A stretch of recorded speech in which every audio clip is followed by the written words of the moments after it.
అమృత్ భారత్ స్టేషన్లపై ప్రత్యేక కథనాన్ని మీరిప్పుడు వింటారు.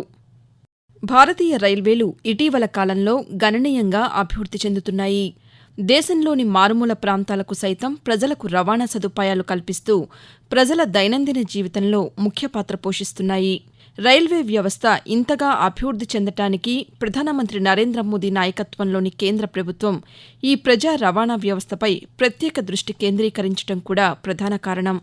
రైల్వేల ద్వారా ప్రజలకు మరింతగా సేవలు అందించాలన్న ఉన్నత లక్ష్యంతో కేంద్ర ప్రభుత్వం అమృత్ భారత్ రైల్వే స్టేషన్ల పథకాన్ని తీసుకువచ్చింది. దేశవ్యాప్తంగా రైల్వే స్టేషన్లను ఆధునీకరించడం, పునరాభివృద్ధి చేయడం, ప్రయాణికులకు మెరుగైన మౌలిక వసతులు కల్పించడం ఈ పథకం ముఖ్య ఉద్దేశం. ఈ పథకంలో భాగంగా రైల్వే స్టేషన్లను ఆధునిక హంగులతో తీర్చిదిద్దే బృహత్తర కార్యక్రమంలో ప్రస్తుతం రైల్వే శాఖ నిమగ్నమైంది. మరొక మాటలో చెప్పాలంటే అమృత్ భారత్ రైల్వే పథకం ప్రజలకు రైల్వే మౌలిక సదుపాయాల కల్పనలో ఒక నవశకంగా అభివర్ణించవచ్చు. అమృత్ భారత్ స్టేషన్ల అభివృద్ధిలో భాగంగా ప్రధానమంత్రి నరేంద్ర మోదీ ఈ నెల 22వ తేదీన ఆధునికంగా తీర్చిదిద్దిన 18 రాష్ట్రాల్లోని 103 స్టేషన్లను రాజస్థాన్ రాష్ట్రంలోని బికనీర్ నుండి దృశ్య మాధ్యమం ద్వారా ప్రారంభించారు. ఉత్తరప్రదేశ్లో 19, గుజరాత్లో 18, మహారాష్టలో 15, తమిళనాడులో 9, రాజస్థాన్లో 8 అమృత్ భారత్ స్టేషన్లతో పాటు మధ్యప్రదేశ్లో 6, ఛత్తీస్గఢ్, కర్ణాటకలో 5 చొప్పున స్టేషన్లు ప్రజలకు అంకితం చేశారు. కాగా వీటిలో తెలుగు రాష్ట్రాల్లో 4 రైల్వే స్టేషన్లు ఉండగా తెలంగాణలో బేగంపేట, కరీంనగర్, వరంగల్, ఆంధ్రప్రదేశ్లో తిరుపతి జిల్లా సూళ్లూరుపేట రైల్వే స్టేషన్లను ప్రధానమంత్రి ప్రారంభించారు. వివిధ ప్రాంతాల్లోని రైల్వే స్టేషన్లు ఆయా ప్రాంతాల సాంస్కృతిక, వారసత్వ విశేషాలను ప్రతిబింబిస్తూ పట్టణాలు, నగరాలకు హృదయ స్పందనగా నిలుస్తున్నాయి. ఆయా ప్రాంతాల చారిత్రక జ్ఞాపకాలను గుర్తుచేస్తున్నాయి. అమృత్ భారత్ స్టేషన్ పథకం దేశవ్యాప్తంగా రైల్వే స్టేషన్లను దశలవారీగా మెరుగుపరచడానికి ఒక దీర్ఘకాలిక ప్రణాళిక. ఈ పథకం కింద ప్రతి స్టేషన్కు మరలా ఆయా ప్రాంతాలకు తగినట్టుగా వివరణాత్మక ప్రణాళికలు రూపొందించారు. ప్రతి స్టేషన్ అవసరాలకు అనుగుణంగా దశలవారీగా అభివృద్ధి పనులు చేపట్టి స్టేషన్లను పరిశుభ్రంగా, ఉపయోగవంతంగా తీర్చిదిద్దారు.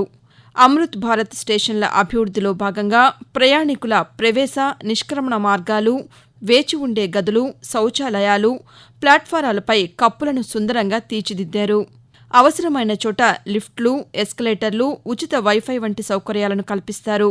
కొన్ని స్టేషన్లలో ఎగ్జిక్యూటివ్ లాంజ్లు, వ్యాపార సమావేశాల నిర్వహణ కోసం ప్రత్యేక నిర్మాణాలు కూడా ఉన్నాయి. ఒక స్టేషన్, ఒక ఉత్పత్తి అన్న భావన కింద అమృత్ భారత్ రైల్వే స్టేషన్లలో స్థానిక ఉత్పత్తులను విక్రయిస్తున్నారు. భారతదేశంలోని స్వదేశీ ఉత్పత్తులు, ప్రత్యేక తయారీల విక్రయాలను ప్రోత్సహించడం ఈ భావనలోని ముఖ్య ఉద్దేశం.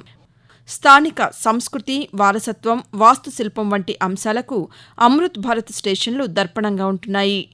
ఉదాహరణకు మోధేరా సూర్య దేవాలయం నుండి అహ్మదాబాద్ స్టేషన్ ప్రేరణ పొందారు. అదేవిధంగా ద్వారకాధీశ్ ఆలయంతో ద్వారకా స్టేషన్, ఇన్ఫర్మేషన్ టెక్నాలజీతో గురుగ్రామ్ స్టేషన్, భగవాన్ జగన్నాథ్ ఆలయంతో ఒడిశాలోని బాలేశ్వర్ స్టేషన్ కనువిందు చేస్తున్నాయి. మరొకవైపు చోళ వాస్తుశిల్ప ప్రభావం తమిళనాడు రాష్ట్రంలోని కుంభకోణం స్టేషన్లో ప్రతిబింబిస్తోంది.